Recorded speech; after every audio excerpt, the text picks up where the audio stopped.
నమస్కారం. ఉద్యోగులు, పెన్షనర్లు, ఉపాధ్యాయులకు సంబంధించిన ప్రతి అప్డేట్, ప్రతి సమస్య పట్ల సపోర్టివ్‌గా వీడియోస్ అయితే వస్తాయి. తప్పకుండా సబ్స్క్రైబ్ చేసుకోండి. వీడియోస్ అయితే లైక్ చేస్తూ ఉండండి. మరి ఎంప్లాయీస్ హెల్త్ స్కీమ్ ఏ విధంగా ఉండాలో మీ అభిప్రాయాలను కూడా కామెంట్ సెక్షన్‌లో పెట్టండి. మీ యొక్క మీరు ఏమనుకుంటున్నారో మీ అభిప్రాయాన్ని మొత్తం కూడా కామెంట్ సెక్షన్‌లో కామెంట్ రూపంలో పెట్టండి. మనందరం కూడా డిస్కస్ చేసుకోవచ్చు. ఇక ప్రభుత్వం అయితే ఉద్యోగులకు సంబంధించి ఈహెచ్ఎస్ స్కీమ్‌ని కొత్తగా అమలు చేయాలని చూస్తోంది. దీనికి సంబంధించి ఉద్యోగులు కొంత మొత్తం చందా చెల్లిస్తే ప్రభుత్వం కొంత మొత్తం చందా చెల్లించి ఒక ఇన్సూరెన్స్ ట్రస్ట్ ద్వారా, ఒక హెల్త్ కేర్ ట్రస్ట్ ద్వారా ప్రతి నెల మరి 59 కోట్లు సేకరించి ఉద్యోగులకు మరి ఈహెచ్ఎస్ స్కీమ్ అమలు చేయాలని ప్రభుత్వం అయితే చూస్తుంది. అసలు మరి ఏ రాష్ట్రంలో ఏ విధంగా ఈ ఈహెచ్ఎస్ స్కీమ్ అమలవుతుంది ఉద్యోగులకు అనే అంశాన్ని కూడా ప్రభుత్వం పరిగణలో తీసుకోవాలి. అసలు బయట 10,000 చెల్లిస్తే 10,000 లోపు 8-10,000 వరకు చెల్లిస్తే ఒక వ్యక్తికి దాదాపు 10 లక్షల హెల్త్ ఇన్సూరెన్స్ అయితే సౌకర్యం లభ్యమవుతుంది. మరి దీనికి సంబంధించి మరి ప్రభుత్వ ఉద్యోగులకి అసలు ఫ్రీగా ఈహెచ్ఎస్ స్కీమ్ అమలు చేయాల్సిన బాధ్యత ప్రభుత్వం మీద ఉంది. కానీ మరి చందా వసూలు చేయాలని చూస్తుంది. మరి ఉద్యోగ సంఘాలు కూడా మేము ఎంతో కొంత ఈహెచ్ఎస్కు చందా చెల్లిస్తామని కూడా ఒప్పుకోవడం జరిగింది. మరి దీనికి సంబంధించి చూద్దాం. ముందే అసలు డీఏలు పెండింగ్లో ఉన్నాయి, పీఆర్సీ ఇవ్వడం లేదు, రిటైర్మెంట్ బెనిఫిట్స్ ఇవ్వడం లేదు, ప్రతి సంవత్సరం ఇన్కమ్ ట్యాక్స్ చెల్లిస్తున్నాం, ఏ వస్తువు కొన్నా జీఎస్టీ చెల్లిస్తున్నాం, మరి ఏ ప్రభుత్వ సంక్షేమ పథకం వర్తించదు, ఫీజు రీయింబర్స్మెంట్ వర్తించదు, ఉద్యోగస్తుల పిల్లలకి స్కాలర్షిప్స్ ఉండవు. ఈ విధంగా అనేక విధంగా నష్టపోతున్నారు. మరి ఉద్యోగుల విషయానికి వచ్చేవరకు మాత్రం ఏ విధమైనటువంటి సౌకర్యాలు కల్పించకపోవడం అన్యాయం. ఇక ఉద్యోగులకు అసలు ఫ్రీగా హెల్త్ అందించాల్సిన ప్రభుత్వం ఇప్పుడు ఉద్యోగుల నుంచి కొంత మొత్తం వసూలు చేయడం అయితే అన్యాయమని చెప్పుకోవచ్చు. సరే, ఏదేమైనా కొంతవరకు మరి ఇప్పుడు బిల్లు చూస్తే ఏమైనా ఆపద ఉండి హాస్పిటల్లో జాయిన్ అయ్యి లక్షలు ఖర్చు పెట్టి వైద్యం చేయించుకొని వచ్చిన ఆ మెడికల్ బిల్ అయితే 2 సంవత్సరాలైనా ఆ రోగి అకౌంట్లో పడట్లేదు. కాబట్టి మరి సరే ఏదో ఒకటి ముందుకైతే పోవాల్సిన అవసరం ఉంది. మరి హెల్త్ కేర్ ట్రస్టుకు ప్రతి నెల 59 కోట్లు, ఉద్యోగుల వాటాకు సమానంగా సర్కారు చెల్లింపు, ట్రస్టు ఖాతాలో ఏటా 720 కోట్లు జమ చేస్తాం. వచ్చే వారం ఉద్యోగ సంఘాలతో చీఫ్ సెక్రటరీ భేటీ అంటే ఇక్కడ న్యూస్ అయితే చూస్తున్నాం.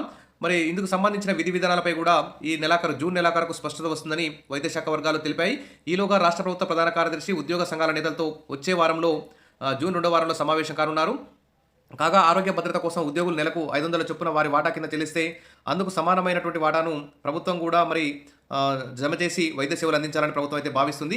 మరి ప్రభుత్వ లెక్కల ప్రకారం రాష్ట్రంలో 2,67,874 మంది ఉద్యోగులు, 2,56,556 మంది పెన్షనర్లు, 70,018 మంది పోలీసులు కలిపి మొత్తం 5,94,448 మంది అయితే ఉన్నారు. మరి ప్రభుత్వం చెప్పిన లెక్కల ప్రకారం ఉద్యోగులు సర్కారు వాటా కింద హెల్త్ కేర్ ట్రస్టుకు ప్రతి నెల 59.44 కోట్లు జమ అవుతాయి. ఈ లెక్కన ఏడాదికి 720 కోట్లు జమ అవుతాయి. ప్రతి నెల 10వ తేదీన ఉద్యోగుల వాటా, ప్రభుత్వ వాటాను ట్రెజరీ నుంచి హెల్త్ కేర్కు ట్రస్ట్ ఖాతాకు బదిలీ చేయాల్సి ఉంటుంది. ఉద్యోగులకు వైద్య సేవలు అందించిన ఆసుపత్రులకు ఈ నిధుల నుంచి చెల్లింపులు చేస్తారు. వైద్య ఆరోగ్య శాఖ గణాంకాల ప్రకారం 2021-22 నుంచి 2024-25 మధ్యకాలంలో మెడికల్ రియంబర్స్మెంట్, నగదు రహిత వైద్య కోసం ప్రభుత్వం 2,298 కోట్లు ఖర్చు పెట్టింది. మరి అంటే ఏడాదికి సగటున మెడికల్ రియంబర్స్మెంట్ కింద 409 కోట్లు, క్యాష్లెస్ ట్రీట్మెంట్ కింద 126 కోట్లు కలిపి 575 కోట్లు వెచ్చించింది. అయితే ఈ కొత్త ఈహెచ్ఎస్ పథకం కింద ఏడాదికి 720 కోట్లు ఖర్చు పెట్టాలన్న యోచనలో సర్కారు ఉండడం గమనార్హం. అయితే వాటా అంశంలో ఉద్యోగుల్లో భిన్నాభిప్రాయాలు ఉన్నాయి. వాటాగా ఎక్కువ మొత్తం చెల్లించే వారికి అపరిమిత వైద్య సేవలు అందించాలని కూడా పలువురు అయితే కోరుతున్నారు. అయితే వచ్చే వారం ఉద్యోగ సంఘాలతో సీఎస్ నిర్వహించే సమావేశంలో ఉద్యోగుల వాటాపై స్పష్టత వస్తుంది అంటూ టీజీఓ అధ్యక్షుడు ఏలూరు శ్రీనివాసరావు వెల్లడించారు. కాగా కొత్త ఈహెచ్ఎస్లో ఉద్యోగుల వాటా ఎంత అనే అంశంపై వైద్య ఆరోగ్య శాఖ 2 ప్రతిపాదనలు చేసింది.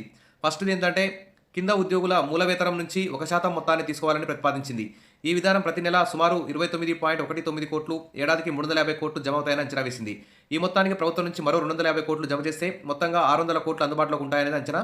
ఇక రెండో ప్రతిపాదన కింద ఉద్యోగుల మూల వేతనం నుంచి 15% తీసుకుంటే నెలకు 43.79 కోట్లు, ఏడాదికి 525 కోట్లు జమ అవుతాయని పేర్కొంది. ఈ మొత్తానికి సర్కారు నుంచి 75 కోట్లు జమ చేస్తే 600 కోట్లు జమ అవుతాయని తెలిపింది. కాగా ఈ ప్రతిపాదనలు పక్కన పెట్టిన ప్రభుత్వం ఇప్పుడు ప్రతి ఉద్యోగి నెలకు 500 వాటాగా చెల్లించాలని, అంటే మొత్తాన్ని తాము ఇస్తామని ఇక్కడ ప్రభుత్వం అయితే చెప్పింది. మరి ఏ విషయం అనేది జూన్ 2వ వారంలో పూర్తిగా చర్చల తర్వాత ఒక అప్డేట్ అయితే వస్తుంది. దీనికి సంబంధించి ప్రభుత్వం ఉద్యోగుల మీద ఎక్కువగా భారం మోపకుండా ప్రభుత్వం అధిక భారాన్ని భరించి ఉద్యోగులకు అనుకూలమైనటువంటి హెల్త్ కేర్ విధానాన్ని, ఈహెచ్ఎస్ విధానాన్ని తీసుకొస్తుందని చెప్పి ఉద్యోగులు, పెన్షనర్లు, ఉపాధ్యాయులందరూ కూడా, పోలీసు వాళ్ళందరూ కూడా ఆశపడుతున్నారు. మరి ప్రభుత్వం కనీసం డీఏలు, పీఆర్సీలు, పెండింగ్ బిల్స్, ఏరియర్స్ ఇవన్నీ సరే లేటుగా ఆలస్యంగా ఇచ్చినా కానీ కనీసం ఆరోగ్యపరంగా ఉద్యోగులను ఆదుకుంటారని చెప్పి ప్రభుత్వం మీద ఆశలు పెట్టుకున్నారు. మరి ప్రభుత్వం మంచి అనుకూలమైనటువంటి హెల్త్ ఈహెచ్ఎస్ విధానాన్ని తీసుకొస్తుందని చెప్పి ఆశిద్దాం. Wish all the best. మరిన్ని అప్డేట్స్ కోసం మన ఛానల్ని సబ్స్క్రైబ్ చేసుకోండి. వీడియోస్ అయితే లైక్ చేసి ఉండండి. Thank you.